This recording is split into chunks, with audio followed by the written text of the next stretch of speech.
Nos capítulos finais de Tieta você verá: Tieta enfrenta a população do Agreste depois da denúncia de Perpétua e manda o povo decidir o seu destino. E mais, Perpétua entra na porrada com a irmã e acaba perdendo os cabelos. A mulher fica completamente louca e acaba sumindo da cidade, sem que ninguém saiba o que aconteceu. E não para por aí. Como vingança pelo que a irmã fez na igreja, Tieta revela ao povo do Agreste o que Perpétua guardava em sua caixa misteriosa. Mas antes de contar todos os detalhes, já peço que clique no botão de gostei e para não perder nenhum vídeo novo, se inscreva no canal. Filomena dá um envelope com dinheiro a Trapizomba e manda que ele fique na fazenda do Brejo até receber notícias dela, recomendando que o capanga não fale com ninguém. Antes que ele saia, a moça diz que ele é um homem muito porreta e não quer que o rapaz se preocupe com nada, e se depender dela, vai protegê-lo para que não aconteça nada. Enquanto isso, as rolinhas que estão cuidando do coronel dizem a Filó que o homem não quis comer nada e apenas fica parado, encarando o vazio. Filomena avisa que vai ter que dar uma saída e pede para as meninas cuidarem do bode velho enquanto ela estiver fora. Na prefeitura, Perpétua continua seu discurso, contando que hospedou Arthurzinho em sua casa e blá blá blá. Marcolino, sem paciência, pede à mulher que vá direto ao ponto. Tieta também se mete e lembra que a irmã chegou ali para contar algo sobre ela e quer que a Jabiranga diga logo o que é. Não adianta. Perpétua continua falando e falando, para a angústia dos demais presentes na reunião. Na pensão, Carmosina está indignada por não ter sido chamada para a reunião, mas Milu manda a filha deixar de ser enxerida. Ricardo, que está no sofá com Imaculada, diz a Carmô que também está preocupado, pois é o destino de Tieta que está em jogo. No bar, Timóteo jura que aquele tribufu maldito vai fazer o possível e o impossível para jogar a irmã no poço. Amintas, por sua vez, acha que dessa vez Tieta vai cair do galho, mas Bafo de Bode decide se meter na conversa e diz que tem certeza que Tieta não vai se ferrar. Amintas já parte para a aposta e o ex-cachaceiro topa, dizendo que aposta 50 mil. O comerciante estranha a quantia e o rapaz explica que ele não tem aquele dinheiro. Mas Xalita, que já ganhou muito vendendo bebida para ele durante o tempo em que ele bebia, pode bancar a aposta. Timóteo, então, resolve perguntar a Bafo de Bode se ele está sabendo de alguma coisa, e o cara só diz que, na hora certa, eles vão descobrir. Perpétua continua com seu trololó na prefeitura. O pessoal começa a dar palpite e a mulher surta, avisando que, se continuar sendo interrompida, vai ter que começar tudo de novo. Finalmente, ela conta que Arthurzinho estava muito triste na noite do assassinato e ficou preocupada com ele. Como sabia que o rapaz tinha ido para o escritório da Brascânio, a Urucaca confessa que resolveu procurar Arthurzinho na prefeitura e, quando já estava quase entrando, escutou o tiro. A mulher confessa que ficou escondida, observando e acabou vendo o assassino, que saiu feito uma barata tonta, tropeçando nos próprios pés. Tieta se dá conta da armação da irmã e joga na cara dela que a mulher já sabia do crime quando a mandou procurar Arthurzinho no escritório da empresa. Mariano não perdoa e pergunta se Perpétua fez todo aquele teatro na sacristia da igreja só para incriminar a irmã. A mulher, com a maior cara de tacho, não responde e ainda diz que o barulho do tiro a deixou meio atordoada e não sabia mais o que estava dizendo. Ela conta ainda que foi preciso passar uma noite inteira rezando e conversando com o major, para que a luz se mostrasse a ela novamente, e aí conseguiu lembrar de todos os detalhes. Mariano, sem acreditar, comenta que a mulher é muito cínica e Osnar completa, dizendo que ela é um poço de fel. Gladstone perde a paciência e imprensa a infeliz contra a parede, perguntando qual é então a verdade. Perpétua diz que Tieta não matou ninguém, e quando ela chegou ao escritório do rapaz, ele já estava morto.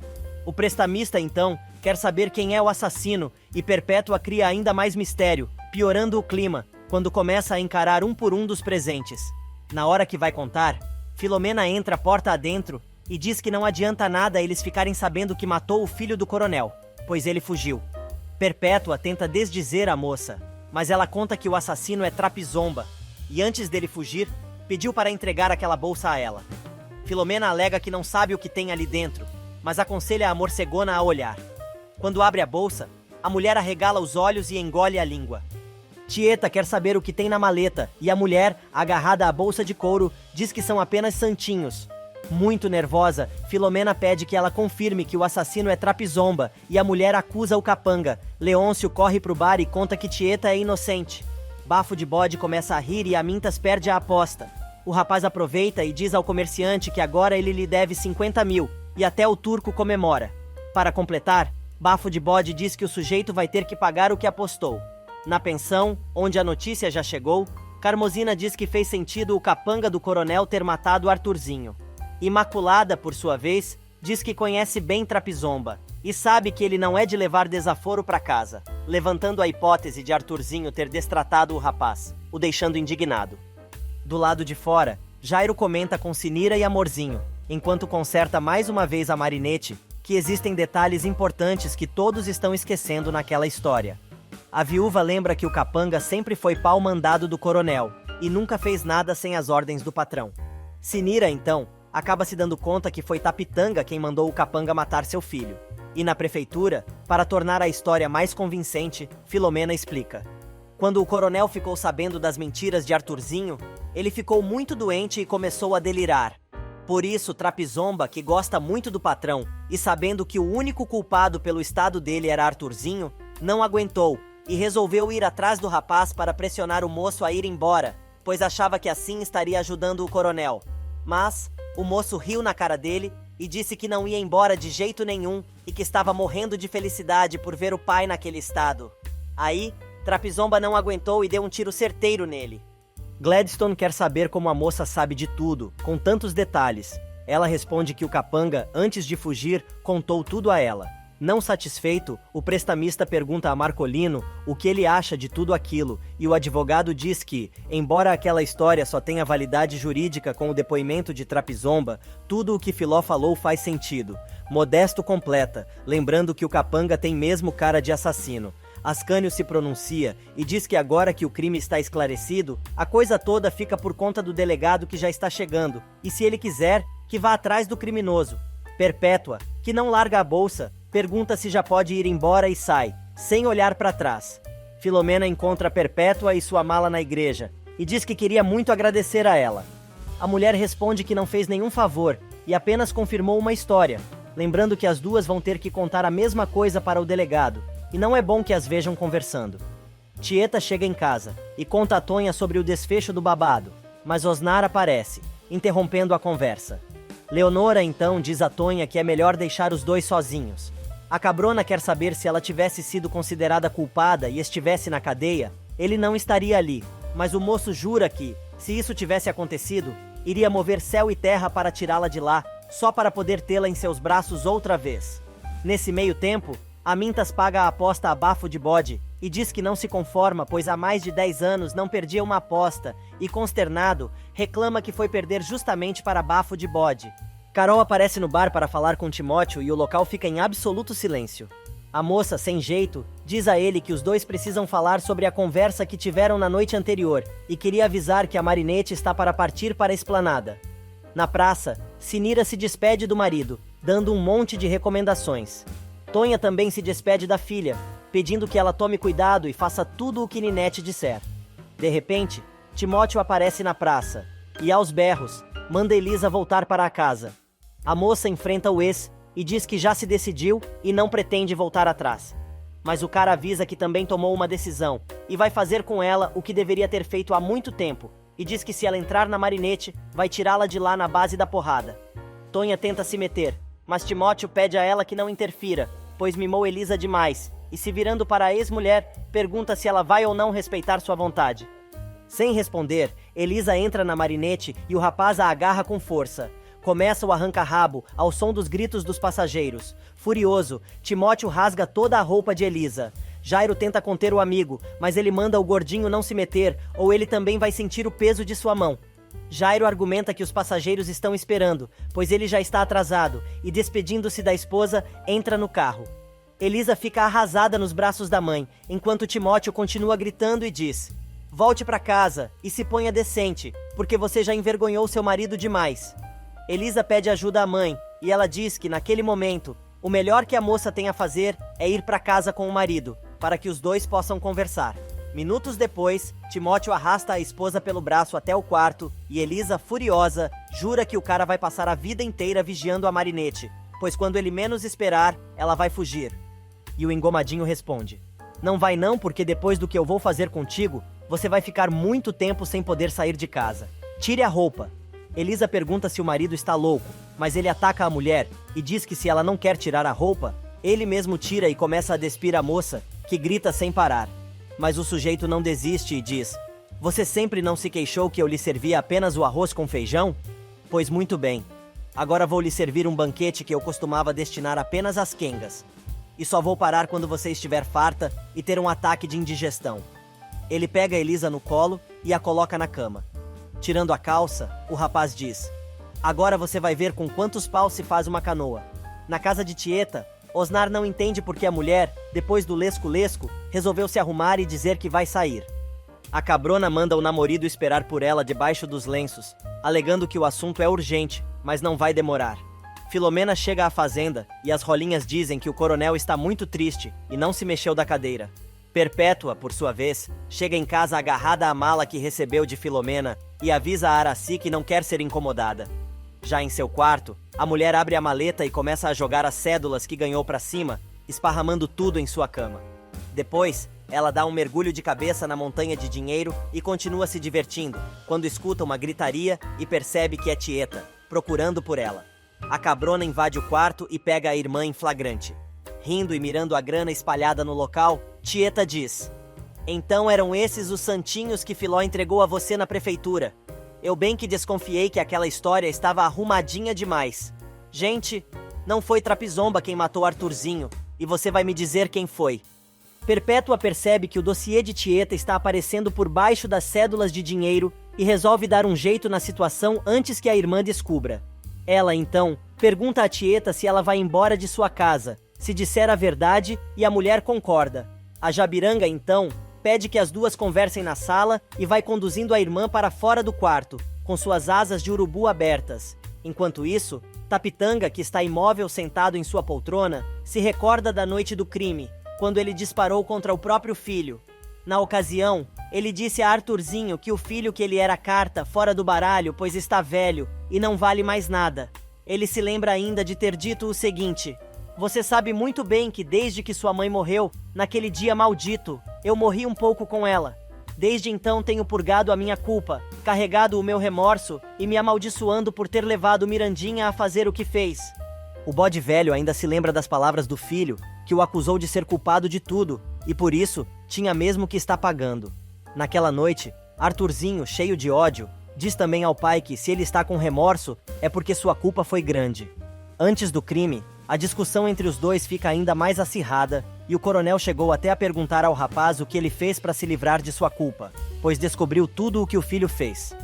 No meio da conversa, o coronel acabou revelando, antes do assassinato do filho, que Milu sabia de tudo, e contou o que aconteceu no dia em que Mirandinha decidiu tirar a própria vida, explicando que o rapaz tinha armado uma cilada para colocar a sua mãe contra o pai, e jogou na cara do filho: "Você, que era o culpado por Mirandinha ter se envenenado, sabia de tudo, e não levantou um dedo para aliviar meu sofrimento. Ao contrário, você me acusou e foi embora, me deixando sozinho, pensando que eu era um pai tão desgraçado, que o próprio filho não poderia suportar a sua presença. Depois, você voltou para me dar o golpe de misericórdia e me destruir de vez. Mas agora eu quero saber a verdade. Por que todo esse ódio contra mim?" Ainda sentado em sua poltrona, estático como uma múmia, Tapitanga lembra da resposta de Arthurzinho, que disse o seguinte: "Eu joguei a minha mãe contra o senhor, coronel, por um motivo muito simples, porque eu te odiava. Fiz você se sentir culpado pelo mesmo motivo: ódio. Eu sempre odiei você, coronel, mesmo quando estava longe daqui. E só não conseguir te esquecer para sempre por causa do meu ódio. E hoje, quando vejo você aí parado, eu tenho certeza que é esse ódio que me sustenta, que me faz ficar de pé. E isso vai continuar até o fim dos meus dias, assim como a sua culpa. É uma carga muito pesada para carregar, mas eu carrego com prazer, até o dia em que Deus ou o diabo me derem um prazer ainda maior, que é te ver morto e enterrado." E o bode velho remoe em sua mente, de novo e de novo, suas últimas palavras ao filho, antes de matá-lo, quando disse, sacando a arma que trazia escondida na cintura: "Tu não vai ter esse prazer, filho desgraçado. Tu não vai ter esse prazer, porque tu vai morrer agora." Apesar de estar debilitado e quase senil, o coronel revê a cena e repassa milhares de vezes o momento em que disparou bem no meio do peito do rapaz. Filomena aparece e diz ao patrão que fez tudo como os dois combinaram e deu tudo certo. A moça promete que enquanto ela estiver por perto, não vai deixar que nada aconteça com ele. Na casa de Perpétua, Tieta descobre a verdade e acusa a irmã de ter armado uma arapuca para ferrar com ela. A Jadiranga não nega e ainda diz: mas como não tem uma mulher mais rabuda na face dessa terra do que você, não deu certo outra vez. Tieta, crente que ganhou a batalha, acha que Arthurzinho morreu sem contar a Perpétua sobre seu segredo. A víbora de preto não desmente, e Tieta afirma que, de qualquer forma, volta para São Paulo no dia seguinte. Do nada, Perpétua resolve perguntar se a mulher vai na missa póstuma de Arthurzinho e Tieta começa a ficar desconfiada. Ela diz que vai estar presente na igreja, mas quer saber o motivo do interesse da beata. Para variar, Perpétua desconversa e dá uma desculpa dizendo: é que como todo mundo vai estar reunido lá, eu achei que seria uma boa ocasião para fazer seu bota fora. Tieta fica ainda mais desconfiada, mas concorda novamente. Bebê, Rosalvo e Helena conseguem entrar na sala onde Arthurzinho foi assassinado e encontram a marcação da polícia no chão, demonstrando onde estava o corpo. O engenheiro comenta que tudo já foi resolvido e já falou com o pessoal da Brascânio que vai providenciar o translado do corpo para o Rio de Janeiro, onde será enterrado. Bebê diz que não vão poder implantar mais a praia em Mangue Seco, e Rosalvo sugere que levem o projeto da fábrica para Itacuruça, que fica a 50 quilômetros do Rio. Helena, mudando de assunto, se pergunta o que vai ser dela e de Ascânio dali pra frente. Elizabeth, que não tem Simancol, deixa escapar que tudo aquilo aconteceu por causa do dossiê de Tieta. Helena se interessa pelo assunto e quer saber onde o dossiê está. A Relações Públicas diz que entregou o envelope diretamente nas mãos de Mirko, e Helena tem uma ideia. Ela sai imediatamente, sem dar explicação, mas diz que talvez consiga virar aquele jogo. Na casa de Amorzinho, Carolina confessa que gosta muito de alguém que já tem dono, e por isso não deu bola para Timóteo, que aliás, terminou o rala e rola com Elisa, que por sua vez, diz ao marido que está explodindo de tanta felicidade. Timóteo então decreta que, dali em diante, da porta para fora ela vai ser uma santa senhora, mas da porta para dentro, a sua quenga. Elisa promete que vai se pintar e se arrumar todinha pro maridinho, todos os dias. Os dois começam a fazer planos eróticos e Elisa manda o cara parar, senão vai querer molhar a plantinha de novo. O rapaz afirma que não tem problema nenhum, pois já está em ponto de bala, e é só ela mandar, que ele começa o jejo. Mas a moça avisa que eles precisam dar um tempinho, pois vai desarrumar a mala e colocar suas coisas no lugar. Mas Timóteo tem uma surpresa e diz: acho melhor você não fazer isso. Eu preciso de 1 ou 2 dias para deixar as coisas em ordem e semana que vem você vai para São Paulo comigo. Era tudo que Elisa queria ouvir. E bora repetir tudo novamente. Na loja de material de construção, a Mintas está conversando com Gladstone quando Amorzinho aparece e diz que precisa urgentemente falar com ele. Ela pede que o rapaz passe de qualquer jeito em sua casa mais tarde, deixando a Mintas preocupado. Para piorar, o prestamista manda o amigo se preparar, pois, pela cara da bordadeira, o assunto é sério. E outro mistério começa a acontecer na cidade. É que quando Mariano vai acender velas para Santana, descobre que o altar está podre, comido pelos cupins. Porém, ele comenta com Sinira, que o está ajudando, que achou aquilo muito estranho, pois parece que a madeira foi comida do dia para a noite. Enquanto isso, Modesto e Marcolino, com as suas devidas esposas, estão saindo para a missa de Arthurzinho. Marilu tranca a porta depois que os patrões saem, mas encontra uma carta debaixo da porta, endereçada a Marcolino. Helena vai à casa de Perpétua, e Araci diz que a patroa está no banho. A mulher se senta comodamente na poltrona e manda a empregada para a cozinha, avisando que vai esperar pela dona da casa. Mas quando fica sozinha, Helena sorrateiramente vai até o quarto de Perpétua e encontra o dossiê de Tieta em cima da cama. Perpétua aparece e pega a louca com a boca na botija. Ela se agarra aos papéis e avisa que ninguém vai tirar aquilo dela, mas a megera diz que não está disposta a dar a ela a chance de desmascarar Tieta em seu lugar e avisa que vai pegar o dossiê. Perpétua dá um soco no meio da cara de Helena, derruba a mulher na cadeira e enche a cara dela de tapa. Em meio aos gritos da mulher, a morcegona arranca ela da poltrona, joga no chão, chuta e pisa nela até Helena parar de berrar. Perpétua passa a mão no dossiê e na chave do quarto. Ela decide prender Helena, que começa a gritar novamente. Quando está indo embora, encontra Araci e diz à empregada que aquele barulho todo foi por causa de um ratão enorme, mas já deu uns pontapés nele e tem certeza que ele não se levanta nunca mais. Na casa de Tieta, Leonora diz que não vai à missa, pois tem um assunto urgente para resolver, mas avisa que só vai comentar sobre isso mais tarde. Tieta e Osnar, então, saem de braços dados para ir à igreja. Minutos depois, Leonora aparece na prefeitura, e Ascânio, ignorando a presença da moça, diz a Leôncio, e que está saindo, pois não tá a fim de conversar. Mas a moça diz que ele não vai a lugar nenhum, e ainda por cima vai ter que ouvir o que ela tem para dizer. O povo do Agreste já está reunido na igreja, esperando a missa começar. Até Bafo de Bode está presente. Tieta e Osnar caminham no tapete vermelho e se sentam ao lado de Carmosina. Na prefeitura, Ascânio diz não entender o interesse de Leonora por Santana do Agreste, pois ela nem é dali. A moça explica que seu interesse pela cidade vai muito além do fato dos dois terem se conhecido, porque foi ali que ela descobriu quem realmente é e o que quer fazer com sua vida. O secretário-geral do município argumenta que as ideias dela vão acabar dificultando sua vida e coisa e tal, mas Leonora alega que está falando da sua vida e não da de Ascânio. Mudando de assunto, a garota elogia o projeto do complexo turístico, e Ascânio, afirmando que sabe disso, ainda comenta que também tem ciência de que aquela é a única saída para a região, depois da falácia da fábrica de Arthurzinho. Leonora revela que ela e Tieta podem conseguir financiamento para o projeto, mas o cara resolve perguntar se ela pretende conseguir isso com o pessoal que frequenta a mansão de Tieta em São Paulo.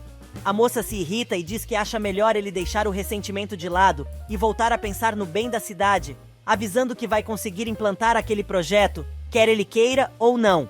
Na igreja, Mariano vai começar a missa, quando Perpétua invade o recinto, correndo e gritando. Assumindo o lugar do padre no altar, ela começa a dizer, sacolejando o dossiê de Tieta que tem nas mãos.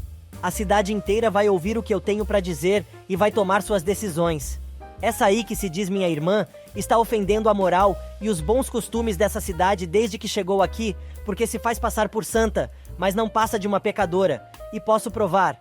Apontando o dedo para a irmã, grita em alto e bom som que Tieta é quenga e das mais rampeiras. E a cabrona, sem perder a posse, responde: finalmente a gente chegou onde eu queria. A igreja está em silêncio depois de ouvir a delação de Perpétua, e ela se irrita. Perguntando se o povo não entendeu o que ela disse, a Bruaca resolve repetir e diz: eu vou repetir o que eu disse.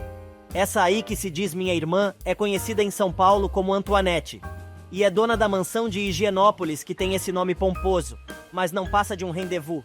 Conforme a Bruaca fala, o altar da santa treme. Perpétua continua seu discurso e agora acusa Leonora. Ela diz que a moça, apesar da cara de sonsa, é outra quenga que atende pelo nome de Sheila, que se vende por dinheiro. Cosme está boquiaberto com o que está ouvindo. Carmosina, por sua vez, se indigna e pergunta se o povo vai deixar a mulher continuar falando aquele monte de barbaridade, sem fazer nada. Ela resolve partir pro abraço e avisa que ela mesma vai calar a boca do bacalhau seco. Porém, acaba sendo impedida por Tieta, que pede à amiga para não fazer nada por enquanto e diz que Perpétua pode continuar falando. Desafiando a irmã, Tieta pergunta por que ela está calada e diz que a Bruaca perdeu a coragem. Mas Perpétua pergunta se a irmã quer mesmo que ela continue e Tieta diz que é exatamente isso que está mandando ela fazer. A morcegona, então, repetindo que a irmã é quenga, lembra que a mulher sempre foi assim e por isso foi expulsa da cidade por Zé Esteves. Perpétua começa a gritar e uma vela cai do altar da santa que não para de balançar. O fogo começa queimando o dossiê de Tieta, sem que a Bruaca perceba, e na igreja, todos acompanham o que está acontecendo no altar. A Beata, gritando cada vez mais alto, diz que foi ali fazer uma denúncia e tem como provar o que está dizendo. Mas, quando se vira, vê que só o dossiê de Tieta está pegando fogo, e nada mais. Desesperada, a mulher consegue recuperar apenas um pedaço queimado do documento e conta que foi Arthurzinho quem descobriu tudo e que agora não tem como provar. Mas, se alguém quiser investigar, ela paga tudo. Gritando que a Tieta é quenga e coisa e tal, Perpétua acaba percebendo que ninguém emite um som sequer dentro da igreja. A cabrona decide se manifestar e, subindo ao altar, pede ao povo que se manifeste e, aproveitando a oportunidade, diz: vocês já ouviram o que Perpétua tinha para falar. Viram também que Santana escreve certo por linhas tortas. Agora me respondam, o que vocês acham disso? Acreditam em tudo o que ela disse? Sim ou não? E o senhor padre, que é uma pessoa tão sensata, acha o quê? Completamente atônito com tudo o que está acontecendo na sua igreja, Mariano diz que não vão ter outra saída a não ser internar Perpétua, que agora endoidou de vez. Milo concorda com o sacerdote e Sinira e o marido começam a rir, também achando que Perpétua tá batendo biela. Todo mundo na igreja acaba achando que a viúva realmente enlouqueceu, e Tieta, aproveitando o momento, diz que o povo da cidade continua o mesmo, ou seja, hipócrita, pois ninguém ali pode garantir que Perpétua está mentindo. Mariano é o primeiro a responder, e alega que todos sabem que aquilo tudo não é verdade e coisa e tal. Marcolino e Modesto concordam com o padre, e Aída bate o martelo, dizendo que Tieta é uma santa, e aquele assunto está encerrado. Perpétua parte para cima de Tieta, dizendo que vai matá-la com as próprias mãos, mas a cabrona consegue se desvencilhar e arranca a peruca da bruaca, deixando Perpétua completamente careca, na frente de todo mundo. A igreja vem abaixo. Uns ficam surpresos enquanto outros morrem de rir. Perpétua fica idêntica à atriz Tilda Swinton, que viveu a personagem A Anciã, em Doutor Estranho. Isso que o filme foi lançado no Brasil em 2016. Será que o diretor se inspirou na tribo Fu do Agreste? Comentários à parte.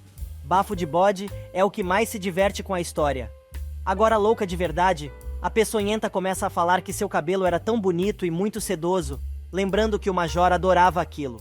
Com a peruca na mão, Tieta diz que a irmã não tinha cabelo e atira a peruca em cima dela, partindo pro pau, dizendo que acha que os dentes dela também devem ser postiços. Perpétua consegue se safar e, com o chale aberto, sai correndo porta afora, gritando a plenos pulmões. Enquanto isso, chamado por Araci, Amintas tenta abrir a porta do quarto de Perpétua. A empregada conta que a patroa vai matá-la, mas não pode deixar a moça ali dentro, pois ela deve estar muito mal. O comerciante, depois de desmontar a fechadura, consegue finalmente abrir a porta e encontra Helena no chão com a cara ensanguentada.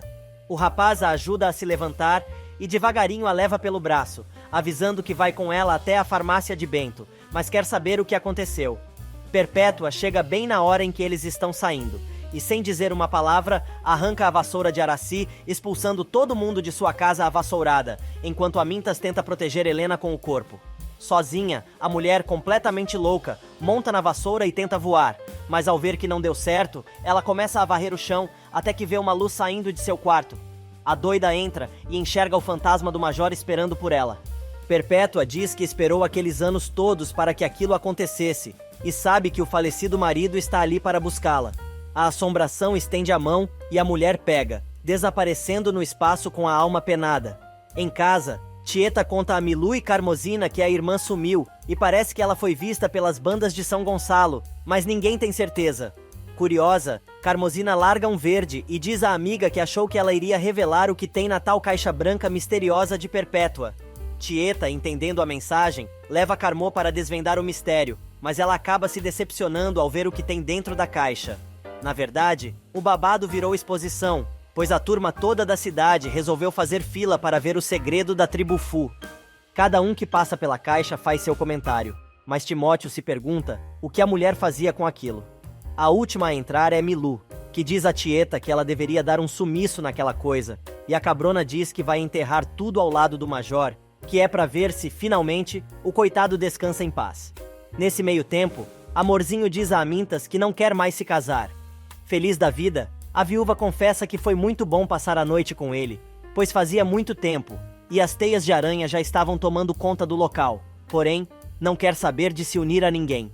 Explicando que já viveu muitos anos com o homem, e sabe que a melhor parte é a vadiagem, pois o resto é muito ruim, contando que Amintas não é diferente do falecido, pois ronca, fala alto, se coça e além do mais come feito um cavalo. Amorzinho diz ainda que não está disposta a passar por tudo aquilo novamente, porém se curou da mania de casamento e acabou se tornando uma mulher mais moderna, por causa da noite que passou com ele. Para fechar a história, ela diz que se ele quiser continuar, os dois podem continuar, mas sem compromisso nenhum. O cara topa na hora, porém a viúva tem uma condição e pede ao comerciante que não conte a ninguém que ela usa calçola. Mas o moço também tem uma condição e avisa a bordadeira que se ela não usar nunca a tal calçola quando estiver com ele, não vai contar nunca o seu segredo. Helena é removida de ambulância da cidade, enquanto Peto conta a Letícia que a moça está muito machucada e também mal da cabeça, pois não está dizendo coisa com coisa. Enquanto é colocada na ambulância, a mulher fala sem parar e diz que foi até a prefeitura matar Arthurzinho, mas alguém chegou antes dela. Leonora chega em casa e conta que Ascânio a tratou muito mal. Tieta então avisa que vai se despedir do Agreste e depois pega o tal projeto do complexo turístico para levar para São Paulo e mostrar para os magnatas, conseguindo assim o financiamento. Tonha diz à amiga que não tem mais nada a fazer na cidade e gostaria muito de ir com ela para São Paulo, e a Cabrona se anima, dizendo que aquilo é maravilhoso, pois assim, como ela é dona das terras de Mangue Seco, fica ainda mais fácil negociar com seus amigos da capital paulista. E Leonora, para a surpresa de todos, diz que não vai embora, afirmando que do Agreste ela não sai nunca mais. Carol, que está na venda de terto com Amorzinho, espia Osnar entre as prateleiras. A moça acaba ouvindo o dono da quitanda comentar com o rapaz, que soube que ele vai embora com Tieta. Vendo que está sendo observado, o rapaz só responde que não tem mais ninguém que o prenda por ali. Terto vai atrás de Osnar e conta que Carol ouviu tudo e chegou a chorar, mas o moço diz que não pode mais fazer nada a respeito. No bar, Marcolino recebe mais um envelope e conta aos amigos que é a 10ª carta que ele recebe falando umas coisas de Juraci. Timóteo lembra que ele também costumava receber cartas anônimas falando de Elisa e conta que carrega todas elas em sua carteira como recordação e entrega ao advogado. Vixe, vai dar merda isso! Imediatamente Marcolino reconhece a letra e deixa escapar que é a letra de Juraci. Osnar ouve e pergunta se é aquilo mesmo que o advogado está dizendo, mas ele usa o seu enrolation do embromation e desconversa, alegando que quis dizer que as cartas que recebe sempre vêm em letra de forma, e a letra das cartas de Timóteo eram apenas parecidas. Amintas, desconfiado, olha pro amigo, percebendo que o cara está mentindo. Sem graça, o cara resolve se retirar, mas Osnar comenta que agora todo mundo já sabe quem andava mandando cartas anônimas. Em Mangue Seco, disfarçado, Marcolino entra de surpresa na casa de Carol e pega Juraci deitada na cama redonda cor-de-rosa. Só que a mulher está toda sexy, com uma lingerie provocante. Rindo, ela diz ao marido se arrastando pela cama como uma cobra pronta para dar o bote. Marcolino, segundo o manual indiano Kama Sutra, o beijo pode ser moderado, contraído e etc. Mas também pode ser discreto, carinhoso. E os beijoqueiros chegam a queimar 12 calorias. Agora, se o beijo for de língua, as pessoas que estão se beijando trocam 250 bactérias e 9 mg de água, 18 mg de substâncias orgânicas, 7 mg de albumina, 45 de sais minerais e 700 de material gorduroso. O cara, que não está entendendo nada, fica cada vez mais assustado. Mas a mulher continua e, colocando a mão do marido em seu peito, diz que os batimentos cardíacos aumentam de 70 para 157 e os médicos concluem que um beijo desse, bem dado, encurta a vida em 3 minutos. O sujeito não sabe o que fazer. Atônito e tentando se manter firme, Marcolino pergunta à esposa o que ela está querendo dizer. E a mulher, com suas luvas pretas de veludo, começa a alisar a cara do advogado e diz que tem 250 bactérias em sua boca, querendo passar para dele. Puxando o marido para a cama, Juraci implora que ele a beije. O cara diz que só vai fazer isso se ela tirar as luvas. A mulher então, tirando as benditas luvas, diz que tira tudo o que ele quiser e abre os braços para receber com todo carinho seu ursão. O cara acaba entrando na vibe e gritando: "Data venha!", se atira na cama redonda de Carol, prontinho pro rala e rola. Nesse meio tempo, Elisa e Timóteo vão à casa de Tieta contar que pretendem viajar para São Paulo. Mas Rosalvo aparece e diz que gostaria de ter um particular com Tonha. Timóteo, furioso, diz: "Não conseguiu nada com a filha, agora resolveu se bandear para o lado da mãe. Escuta aqui, seu Tarzan de asfalto." Tieta interrompe o cunhado e, lembrando que o rapaz está em sua casa, pede que o rapaz abaixe o facho. Virando-se para o engenheiro, a Cabrona diz que Tonha não está, mas pode dizer onde ela foi. A mulher está na praia de Mangue Seco, se despedindo de Arthurzinho. Ela joga a pulseira que o falecido deu quando ainda eram jovens, na água. Rosalvo aparece e diz que foi Tieta quem disse que ela estava ali em Mangue Seco. O rapaz explica que foi dar seus pêsames a ela, pois sabe como a história de Mirko a afetou e avisa que ele e Bebê estão voltando para São Paulo. Tonha comenta que também está indo para a capital paulista e o rapaz, fazendo um carinho no rosto dela, diz que talvez os dois se encontrem por lá. Quem também está passeando pela praia é Ricardo e Imaculada. O moço pede a ex-Rolinha em casamento e ela aceita, mas diz que só se casa depois do lançamento de seu livro. Ricardo, por sua vez, diz que também só contrai matrimônio depois de sua eleição para vereador e os dois ficam assim combinados. Gladstone aparece nos correios e tenta falar novamente com Carmozina. A mulher escorraça o prestamista, avisando que não quer ouvir nada do que ele tem para dizer e lembra que fica mal para uma funcionária pública da sua envergadura ficar discutindo assuntos pessoais no trabalho. O rapaz, furioso, deixa claro que é melhor ela ir se acostumando com sua presença, pois até seu filho nascer, não pretende arredar o pé da cidade. Antes de voltar para São Paulo, Tieta resolve se despedir das dunas de mangue seco. Caminhando na areia, ela se lembra dos tempos de juventude e do barulho do sino que as cabras suavam ao redor do pescoço. Osnar, que está no alto de uma das dunas, observa a paisagem quando Tieta o encontra. O rapaz se surpreende com a presença dela, mas diz que soube que ela vai mesmo embora. O cara diz que tomou uma decisão e vai para São Paulo com ela, mas a mulher joga um balde de água fria no sujeito e diz que não vai poder levá-lo com ela. Já em casa, Tieta tenta explicar por que não pode levar o namorado com ela, dizendo que ele pertence ao Agreste e vai acabar definhando em São Paulo, morrendo de saudades da terra natal. Para completar, ela confessa seu amor por Osnar e diz que vai sentir saudades dele, mas não tem o direito de acabar com ele e tirar sua força, levando ele dali.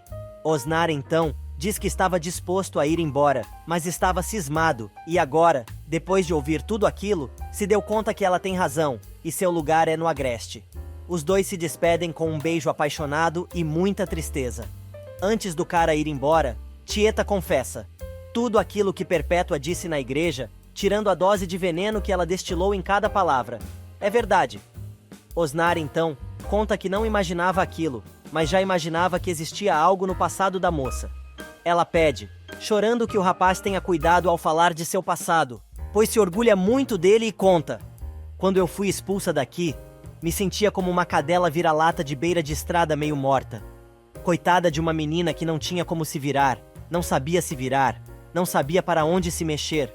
Mesmo assim, eu me virei e fui em frente, abrindo o mundo e deixando atrás de mim uma história. Porque eu queria viver, eu queria ver esse dom que Deus me deu, que foi a vida. Tudo de bom e de ruim que me aconteceu foi porque eu vivi. E não teve desilusão nem dor que acabasse com essa vontade. Eu bati contra a vida muitas vezes. Quase cheguei no fundo do poço. Mas eu soube gritar, espernear e dar a volta por cima quando foi preciso. E se você me perguntar agora o que eu quero fazer, vou te dizer: eu quero mais é viver.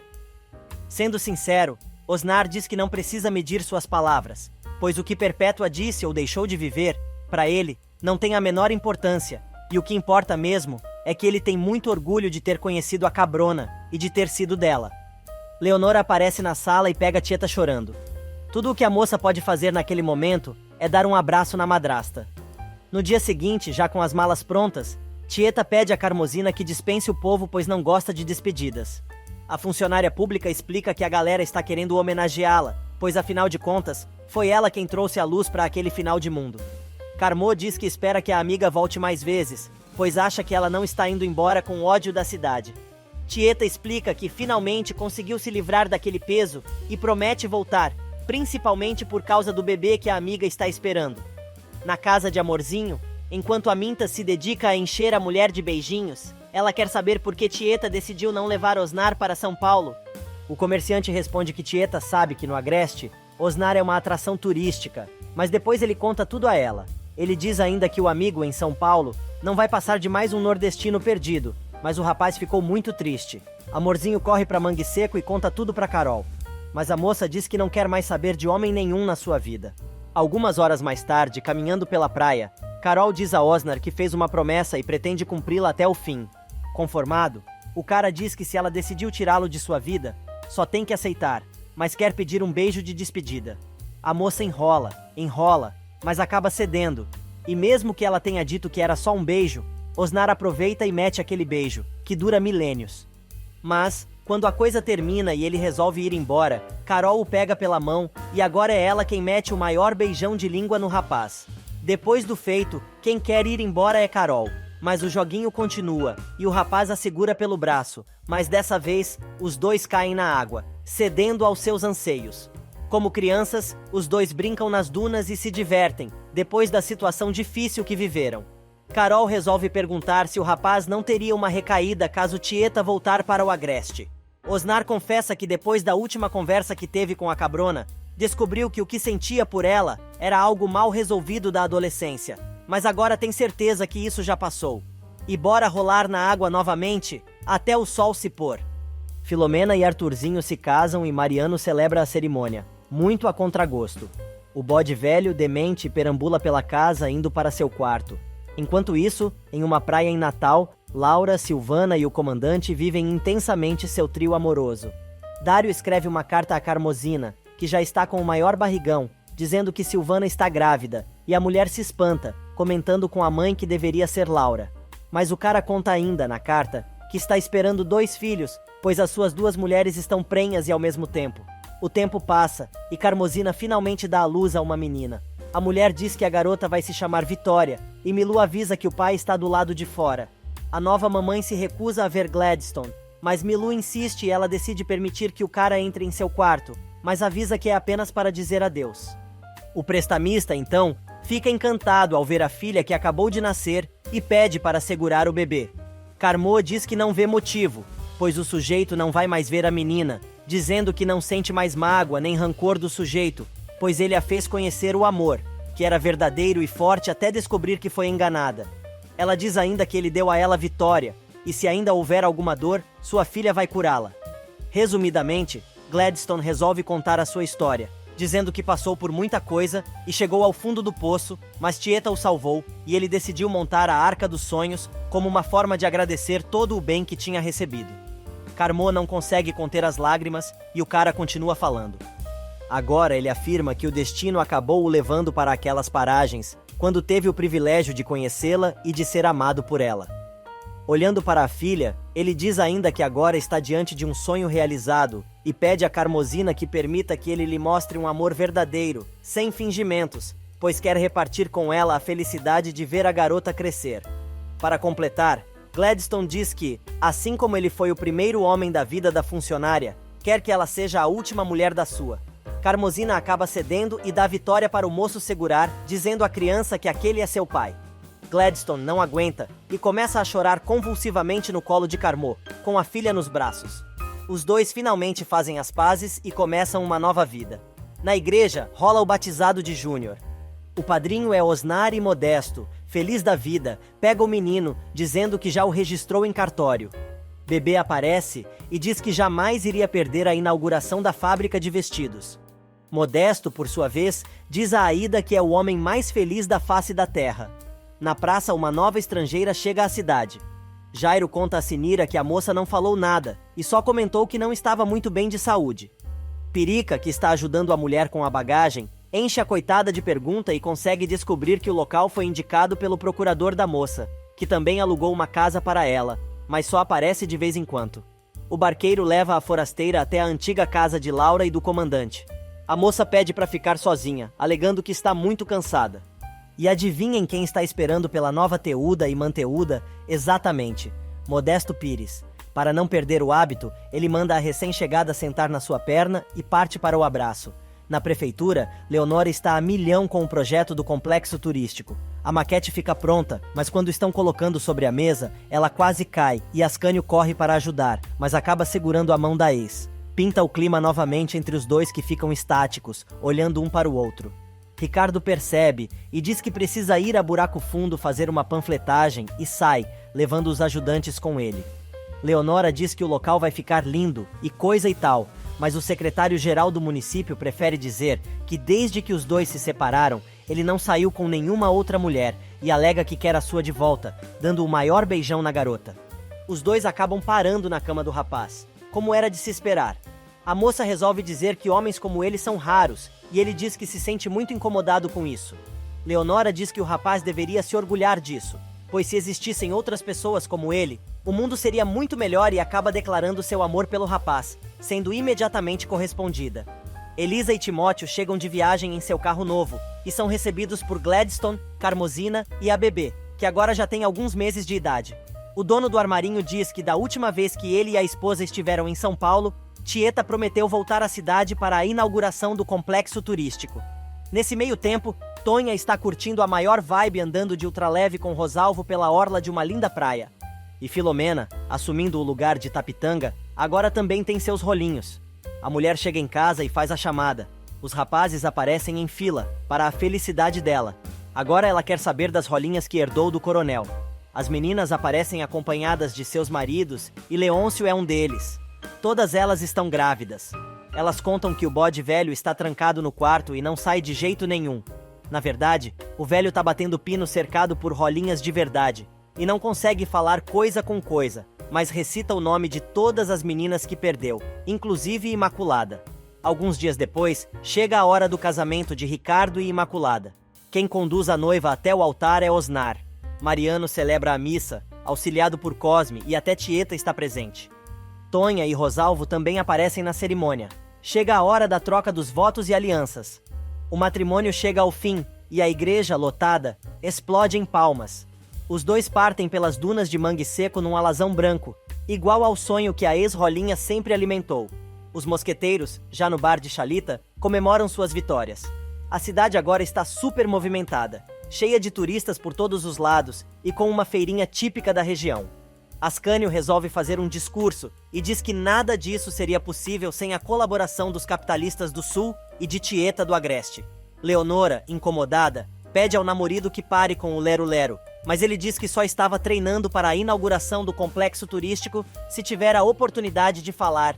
Tonha aparece acompanhada por Rosalvo e diz que vai falar pouco na inauguração e comenta que só vai dizer 3 palavras: thank you, merci beaucoup e tchau. Momentos mais tarde, Tieta faz um mini discurso, dizendo que está feliz com o progresso da cidade, mas só o tempo vai dizer se aquilo foi bom ou não. Doida para cortar a fita, a mulher balança a tesourinha enquanto fala, e finalmente decide cortar a fita, sob uma salva de palmas. Leonora, que também está grávida, chama a atenção de Ascânio, pois o bebê acabou de chutar em sua barriga, e Bafo de Bode, totalmente recuperado, volta às suas atividades circenses. Apesar de ter reformado seu antigo circo, o cara faz seu espetáculo para uma arquibancada completamente vazia, agradecendo Tonha por ter financiado tudo. Ao abrirem as cortinas, Bafo de Bode apresenta o elenco da novela que entra no picadeiro, na maior confraternização. Na arquibancada, só estão os fantasmas do mal, Perpétua, o Major e Zé Esteves, que mesmo depois de terem passado para o outro lado, não aceitam a felicidade alheia e acabam sumindo da face da terra. De repente, o tempo começa a virar. Uma forte ventania assola o local e os atores e atrizes se veem obrigados a se retirar. A ventania é tão forte que revira toda a cidade, destruindo casas e transformando as ruas num campo de guerra. O Agreste acaba sendo soterrado pelas areias das dunas de mangue seco e desaparece do mapa. A única coisa que sobra é o lenço de Tieta, que tremula ao sabor do vento, nas dunas da praia. E a novela chega ao seu final.